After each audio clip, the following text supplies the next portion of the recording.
የነዳያን ዋጋ ቢገባ ኖሮ እኮ ምእመናን እኛ ነበር እኮ ምን ለምናቸው። ቅዱስ ዮሐንስ አፈወርቅ መጥተህ ቤተ መቅደስ ውስጥ 1000 ሻማ ደርድረ ልታበራ ትችላለህ። ለእግዚአብሔር ስጦታ ሰጠሁት ብለህ እመነኝ፣ ያን ያበራውን ሻማ በር ላይ ዘለህ የመጣው የነዳዩ እንባ ያጠፋብሃል። እየሰማችሁ ነው? ከዛሽ በር ላይ ዘለናቸው የመጣናቸው ነዳያን እነሱ ጋር የሌለው ክርስቶስ እዚህ ቤተ መቅደስ አይገኝም።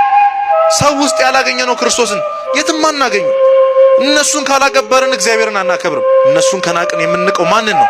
እግዚአብሔርን።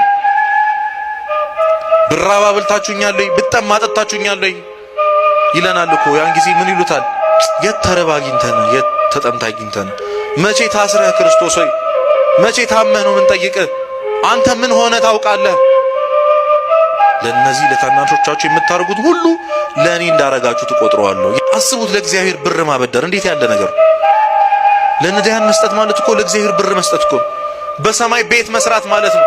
መመጾትን የመሰለ ቅዱስ ዮሐንስ አፈወርቅ እንዴት ያደንቃታል መሰላችሁ? ምጽዋት ለእግዚአብሔር ብር መስጠት፣ እግዚአብሔርን ማበደር ማለት ነው። በሰማይ መልሰን የምንቀበለውን ዋጋ ዛሬ በምድር መስጠት ማለት እኮ ነው መመጾት።